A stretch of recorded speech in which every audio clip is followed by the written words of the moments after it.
नमः शुद्धेभ्यः। ओम नमः शुद्धेभ्यः। ओम नमः शुद्धेभ्यः। अहिंसा परमो धर्म की। आचार्य गुरुवर श्री कुंद कुंद भगवान की। आचार्य गुरुवर श्री ज्ञान सागर मुनि महाराज की।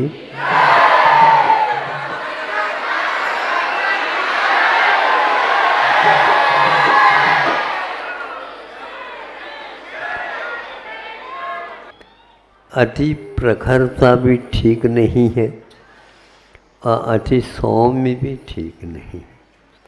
जीवन को संतुलित करने के लिए दोनों तरफ देखा जाता है।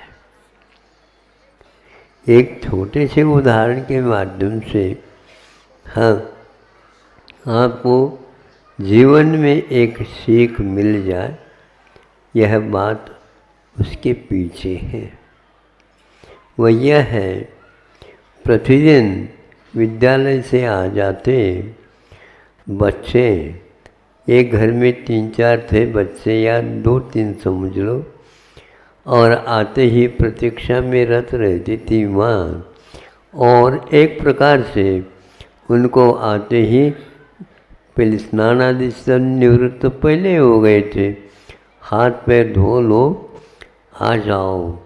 आ जाते बैठ जाते हो और परोसते चले जाते हैं, और बीच बीच में कुछ दूध वगैरह पिलाना चाहे तो वह पिलाती थी, और पिलाते पिलाते क्या करती है, वह कुशलतापूर्वक बड़े भाई को तो वह थोड़ी सी मलाई वगैरह भी छोड़ देती थी।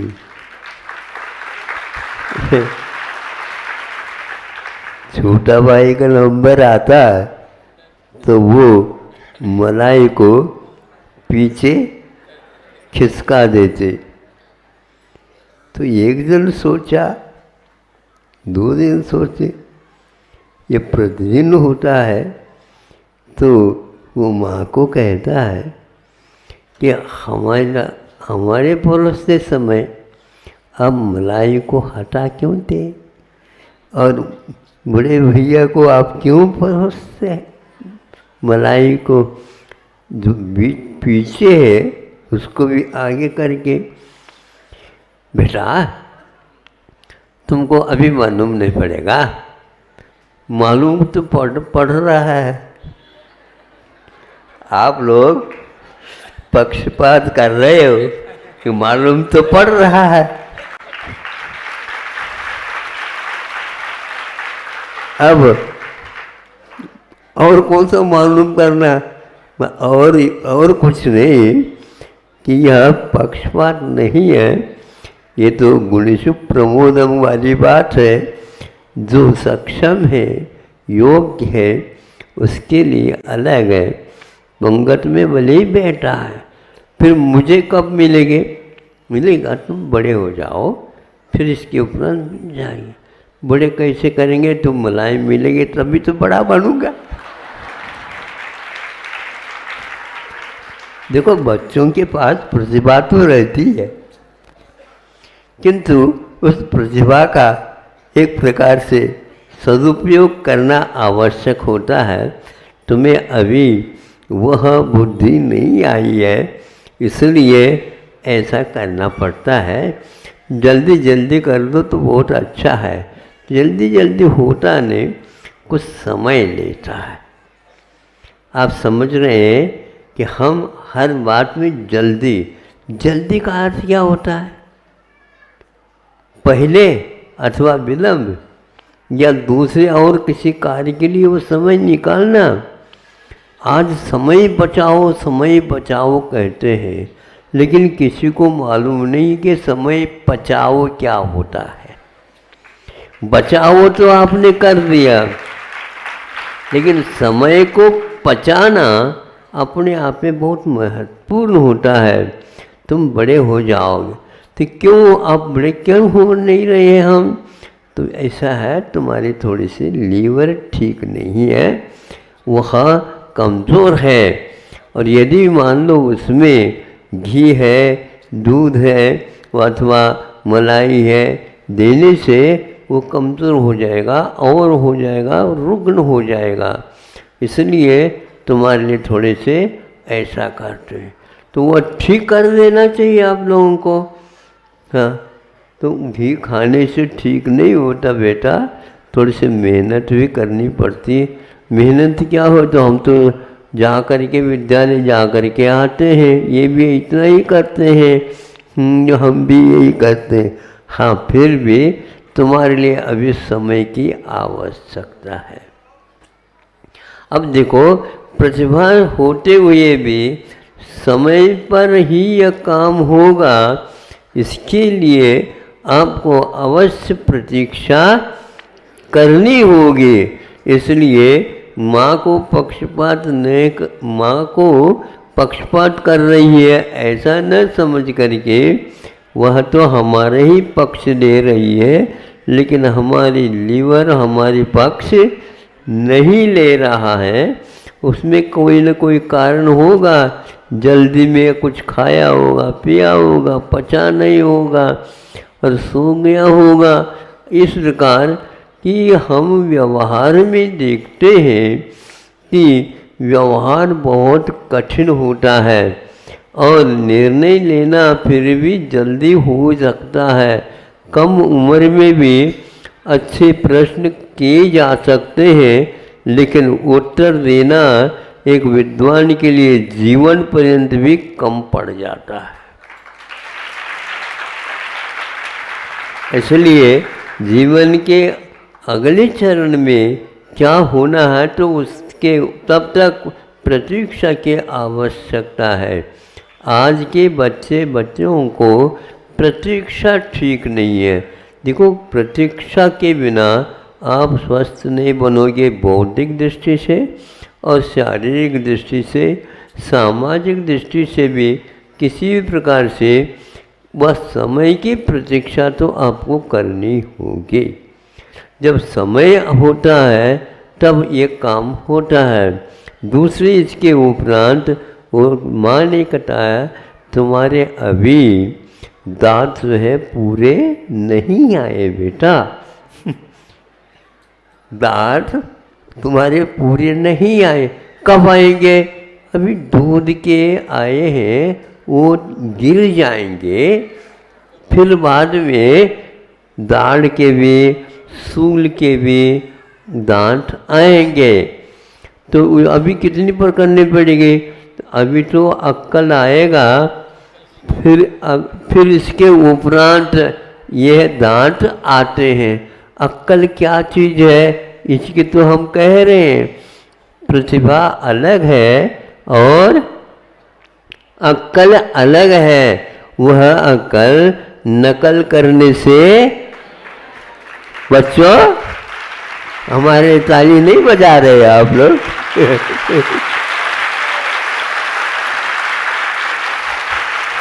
हाँ, सुनो। इसलिए दांत वो खाने के, ये ऊपर सामने दिखाने के ये अलग होते हैं और सूल के जो दांत होते हैं वो त्रिशूल की भांति अलग टाइप के रहते हैं। दाढ़ के जो होते हैं वो भी अलग है। और अक्कल का दांत जो है 30 वर्ष में लगभग वो आया करते हैं। इसलिए ज़्यादा मत पूछा करो, तुम्हें अभी अक्कल नहीं आया। कब आएगा हमें बता देना। बिल्कुल बताने की कोई आवश्यकता नहीं, चाल ढाल में सब कुछ आ जाएगा। इतना ही मैं समझता हूँ। उनके अक्ल जल्दी आ जाए ऐसे कभी नहीं करना, वो समय पर ही आएंगे। तब तक जो है माता पिताओं की आज्ञा में और धार्मिक शास्त्र इत्यादि के अनुसार आप लोगों को जीवन बनाना है। हमारे मन में था कि ठीक है आज हमें भी छुट्टी मिल जाएगी,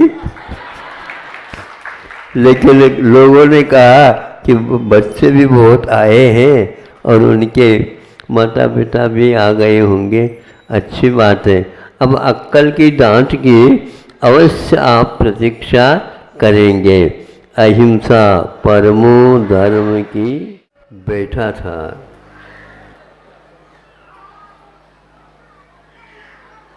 चारों ओर प्रकृति है,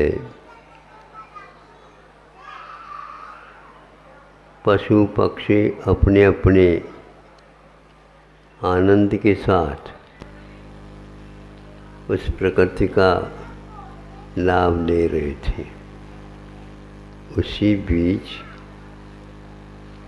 सामने सामने एक मक्खी आई। एक तो नगर में रहती मक्खी और एक वनों में रहती। तो वह मक्खी आते ही बैठ गई। बैठने के उपरांत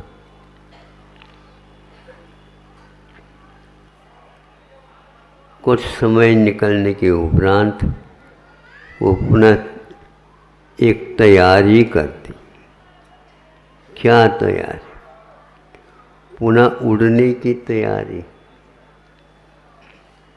तो उस समय हमने देखा कि हलचल हो रही है इसकी, तो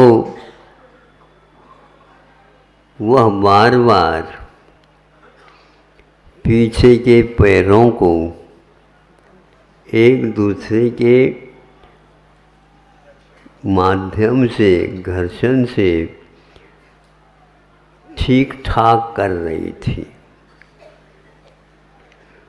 पंखों के ऊपर भी अपने दोनों पैरों को आगे के और पीछे के इस प्रकार वह साफ साफ कर रही थी।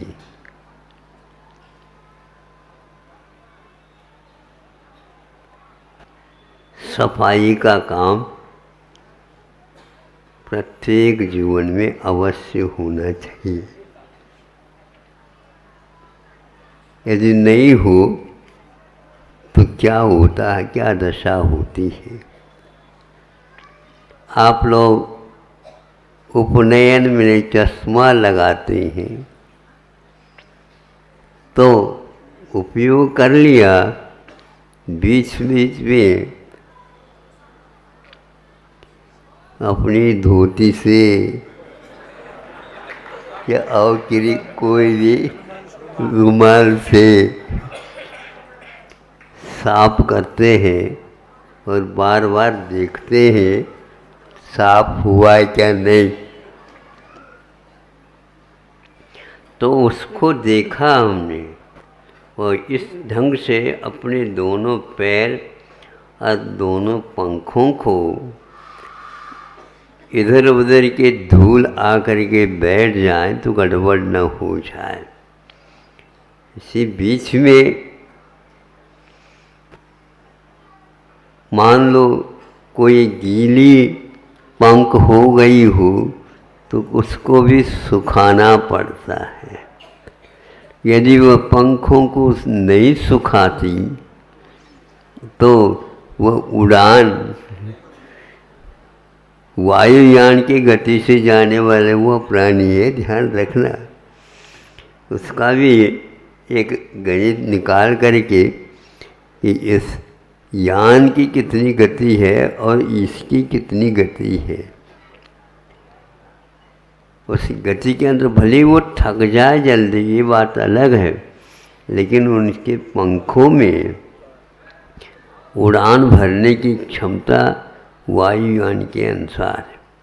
जहाँ तक हमारी सोच है कि विज्ञान भी संभव है इसी के रचना विशेष को देख करके अपने वायुयान का निर्माण किया हो। मतलब विज्ञान के क्षेत्र में आप ही लोग सब कुछ है, ऐसा नहीं है। तब जब क्लीन हो गया, साफ सुथरा हो गया, वो मक्खी उड़ गई, तब सोचता हूँ हमारे लिए भी इस प्रकार का सावधानी रखने के लिए संकेत दिए गए हैं।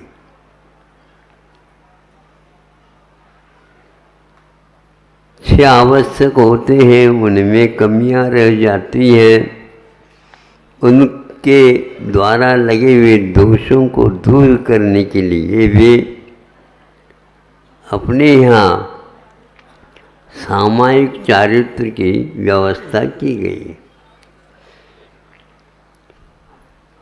व्रत पंचक परिपूर्ण कारण मवधान युक्ति ने, पांचों व्रतों में जो कमियां आ गई उनको दूर करने के लिए यह व्यवस्था दी गई है कि सामायिक में इस ढंग से भावों को लाएं जिसके द्वारा पांचों व्रतों में जो दोष लगे हुआ साफ साफ हो जाए। प्रतिक्रमण की विधि, पश्चाताप, आलोचना, गर्हा आदि की विधि, इन्हीं सब बातों को लेकर के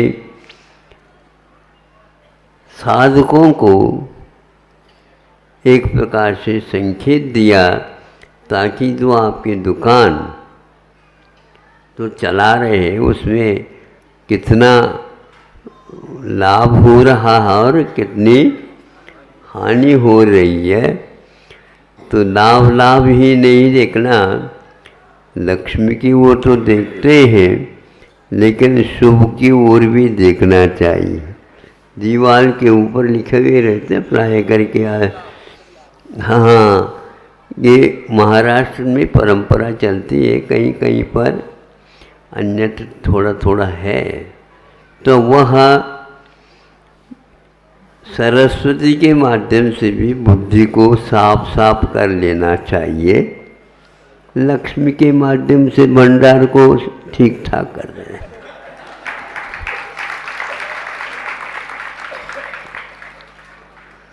आप तो एक वर्ष में एक ही बार वही और खाता,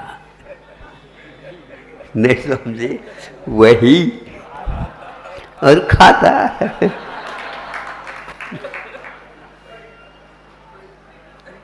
हो गया कब? जब मुनाफे के स्थान पर हानि की बात आती है तब पसीना पसीना छूटता है। यह साफ करने की विधि बाहर से कोई भी आकर के चिपके नहीं। श्रावकों को भी चाहिए, श्रवणों को भी चाहिए कि हमारे व्रतों में दोष यदि लग सकते हैं तो इस 5 प्रकार से पापों के संपर्क से होता है। इसको दूर करने के लिए वे सारे के सारे ये साधन बनाए रखते हैं। किंतु आज यह हर क्षेत्र में लागू है, इसको हम भूल जाते हैं। शिक्षा के क्षेत्र में और चिकित्सा के क्षेत्र में ये ऐसे हम अध्ययन करने से नहीं, यूँ आसानी से ही हमारे सामने ये बातें आती रहती हैं। शिक्षा का उद्देश्य क्या होना चाहिए, आज वह बिल्कुल गायब हो चुका है। आज सेठ साहूकार भी अपने काम जो परंपरा से थी, खेती बाड़ी भी थी, उद्योग भी था, लेन देन भी था, आदि आदि सब कुछ था, लेकिन शिक्षा को उन्होंने भी माध्यम बना लिया और बड़े बड़े नेता लोग भी हर प्रकार के विद्यालय खोलते चले जा रहे हैं। कौन से शिक्षा कम साइंस ज़्यादा। हाँ, शिक्षा कम विज्ञान ज़्यादा। विज्ञान कहने से 20 लाख विज्ञान को तो कोई याद ही नहीं करता, जबकि उसके साथ भी विज्ञान शब्द लगा हुआ है। कृषि विज्ञान कहलाता है। यह भी आज इसलिए रखते हैं ताकि टैक्स देना न पड़े, ऐसे किसान लोग भी करने लगे। अच्छे अच्छे नेताओं के पास ही सभी प्रकार के विज्ञान के विद्यालय खुल गए। शिक्षा के नाम से भाषा है, राष्ट्रभाषा है, आरोग्य की बात है, आदि आदि यदि है भी, उसके पीछे भी केवल अर्थकरी विद्या आ गई है। गरीबों की बस की बात ही नहीं। तो उसके लिए कैसा किया जाए? तो सरकार कहती है हम आपको लोन देंगे, नमक नहीं खाना और लोन अवश्य ले लेना। सलोना होना चाहिए, अलूना नहीं। यदि है भी, अष्टमी और चतुर्दशी दिन पर्याप्त है। ये क्या आ गई? ये आ गया। चिकित्सा के लिए यदि कहते हैं, कहते हुए हमें भी बुरा लगता है, लेकिन चूंकि आप सुनने के लिए आए हैं, रविवार पर्याप्त है।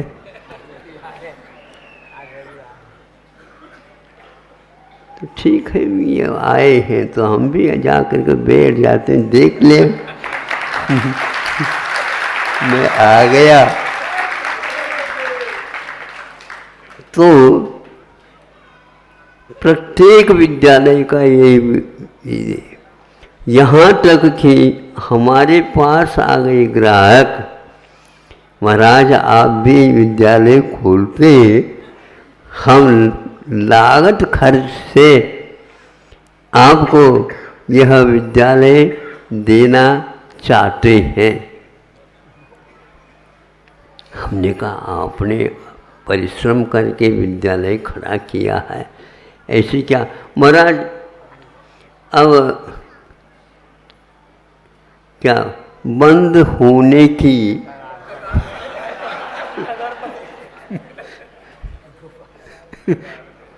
ऐसे 3-4 भैया विद्यालय की बात आप कर रहे थे, किंतु यहाँ पर महाविद्यालय चल रहे हैं, बोर्ड लगा हुआ है, लिखा हुआ है हाई लेवल पर वो चल रहा है। नहीं, बहुत अच्छा रहेगा महाराज। देखो ये कोट बनाया आपने, ठीक है, जो बूढ़ा व्यक्ति है उसको कोट लेना है, लेकिन आप है हाइट के लिए जा रहा, वह उसको कोट पहना दो तो वह कोट में ही डूब जाएगा। आप तो डूबने को है ही, तो वह इसके योग्य नहीं है। उन्होंने कहा कि भैया इसमें शिक्षा ही नहीं, केवल इंजीनियरिंग है, केवल चिकित्सा संबंधी विज्ञान है, केवल प्रबंधन है और कुछ नहीं। ये शिक्षा के नाम से केवल पैसा पैसा।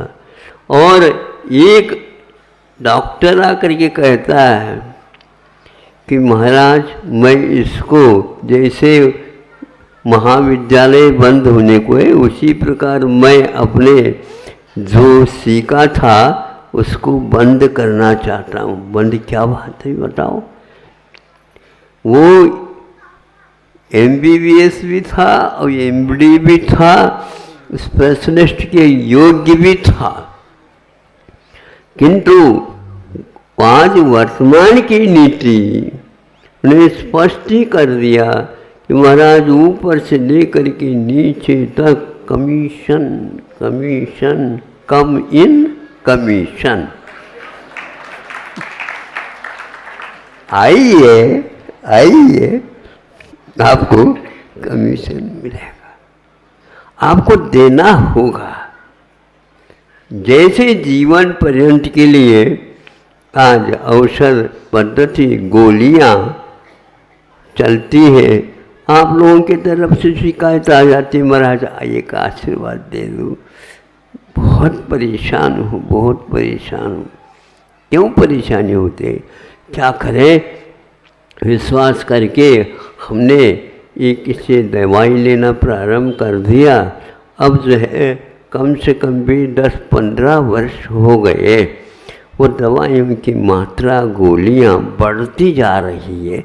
ये दवाई भर छूट जाए, और वह रोग के बारे में नहीं कह रहा, दवाइयों के बारे में छूट जाए, परेशान हो गया। चिकित्सा और परेशानी, रोग और अध्यात्म, ऐसा योग जिसको बोलते हैं, नए जीवन में नहीं मिल पाएगा। इन सब बातों को लेकर के कुछ लोग वहाँ उस पेशे को छोड़ने के लिए तैयार हो गए, और वो भी आ गए। कई अपने अपने जो परंपरा से पिताजी काम करते थे, उन्हीं कामों को करके पिताजी भी प्रसन्न, और वह उससे चौगुना प्रसन्न। वह लड़का समय पर जाकर के शुद्ध भोजन करता है, और पिताजी के साथ वह पूजन भी करता, भगवान से कहता है भगवान आपने बड़ी कृपा कर दी और हमें बुला लिया आपने। यह हकीकत है, गलत नहीं कह रहा हूँ। इसी प्रकार आज जो कोई भी उद्योग है, बड़े बड़े महाविद्यालय बन रहे हैं, लेकिन वहाँ पर कुछ गड़बड़ियाँ चल रही। इसके अलावा और दूसरा हम बताना चाहते हैं, आप बुरा न मानियो, क्योंकि आज विद्यालय में विद्या अध्ययन कम, किंतु कोचिंग सेंटर जिसको बोलते हैं, महाविद्यालय के लिए महान योग्य स्थान का भी निर्माण किया गया है, और इन दोनों का सबका संबंध रहता है। उस कोचिंग सेंटर में जो कुछ भी मिलता है वह विद्यालय में नहीं मिलता, और विद्यालय में जो पाठ्यक्रम है वहाँ पर नहीं होता। अब कैसा वो वहाँ का लेना अनिवार्य हो गया बच्चे को। माता पिता ये कहते हैं कि आपने को इधर जाना ही है। वह दिन भर इसमें रहता, विद्यालय में जाए वहाँ पर काम होता नहीं है, और सेंटर में जाए तो सुनो ऐसे बने हैं, बताते हैं। पहले जब विद्यालय होते थे 30 या 40 बहुत हो गए विद्यार्थी, उसको संभालते थे शिक्षक शिक्षिकाएं, और अच्छे ढंग से प्रत्येक की बात सुनते थे और उनको बताते थे, और भी कह देते थे और आवश्यक हो जाए तो कल भी आ जाना, हम बता देंगे। किंतु आज कुछ नहीं, कम हियर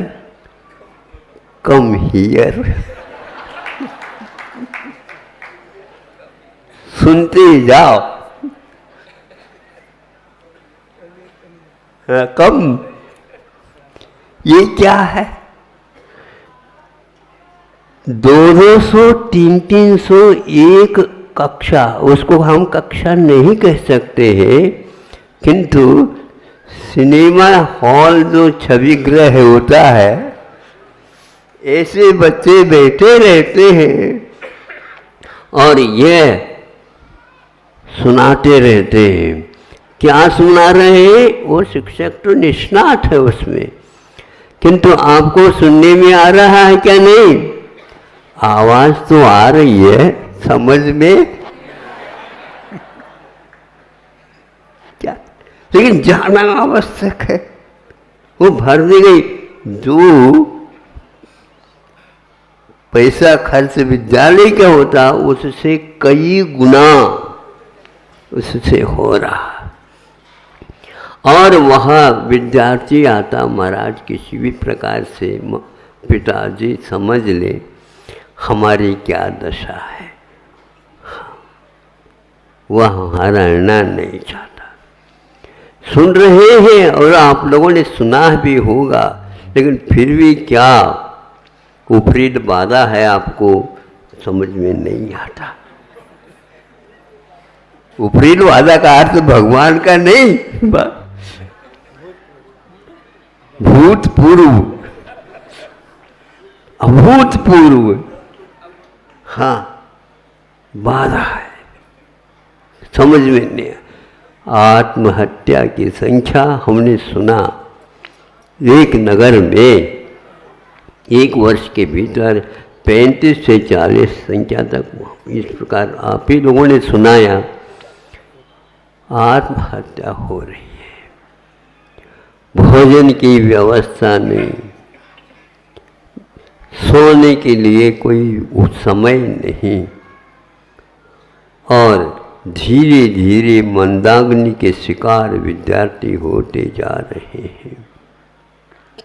क्या पढ़ा रहे हैं क्या नहीं, यह हम कुछ समझ में नहीं आता।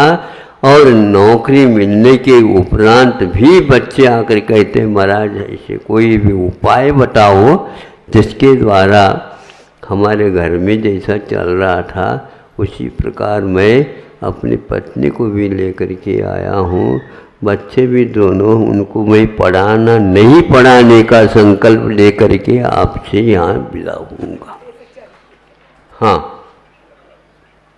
आगे नहीं पढ़ा हूँ। ऐसे कई इंजीनियर पढ़ने वाले सब छोड़ करके आ रहे हैं। निरुपयोगी विद्या शिक्षा इसी को बोलते हैं।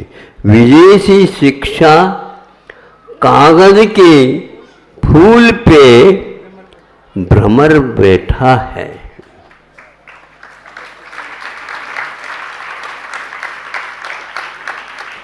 आपके तालियां मुझे अच्छी नहीं लग रही।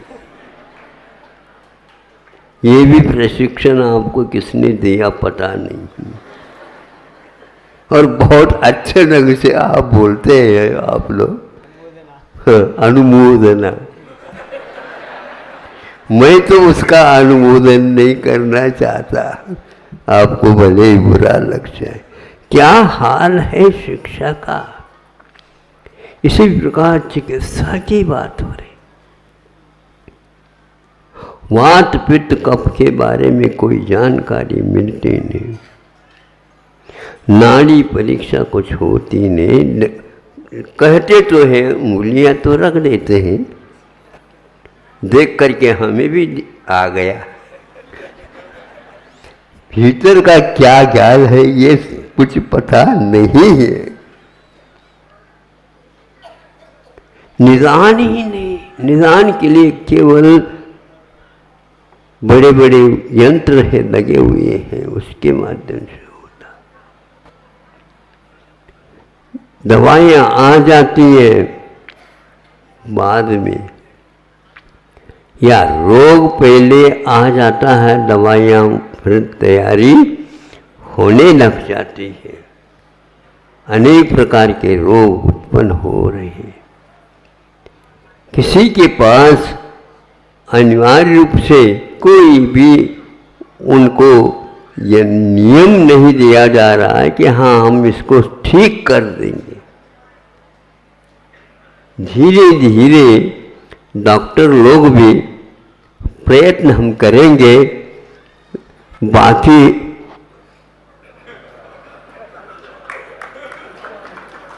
आप फोटो ले सकते हैं।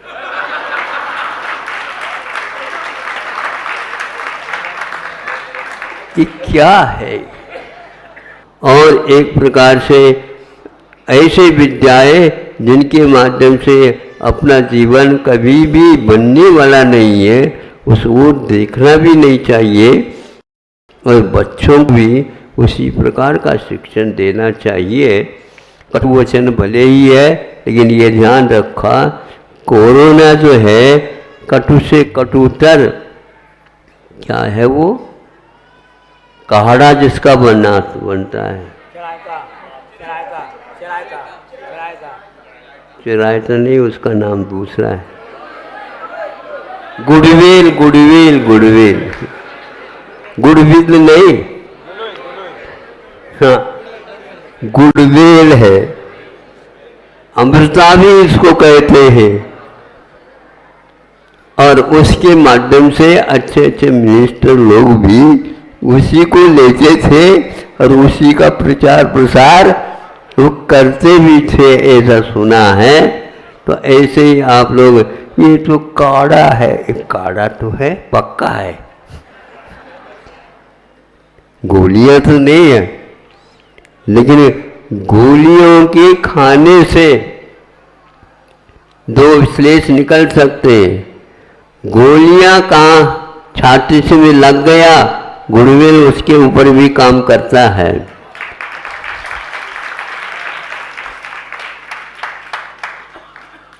तो गुड़वेल के माध्यम से एक प्रकार से वो गोलियां काम कर गई और सभी के रोग जो शिकायत थी वो पूर्ण हो गई है। ये ध्यान में कोई भी व्यक्ति गुड़वेल ले ले, काढ़ा ले ले और वह नहीं बचा तो यह ऐसा नहीं हुआ। ऐसा यह परिणाम सुनने को मिला है। प्रशंसा नहीं किंतु गुणानुवाद तो होना ही चाहिए। अहिंसा परमो, हाँ कटु प्रयोग, ये उससे रुचिता जिसे आरोग्य पाना होता है। हाँ हाय खो है। अहिंसा परमो धर्म की।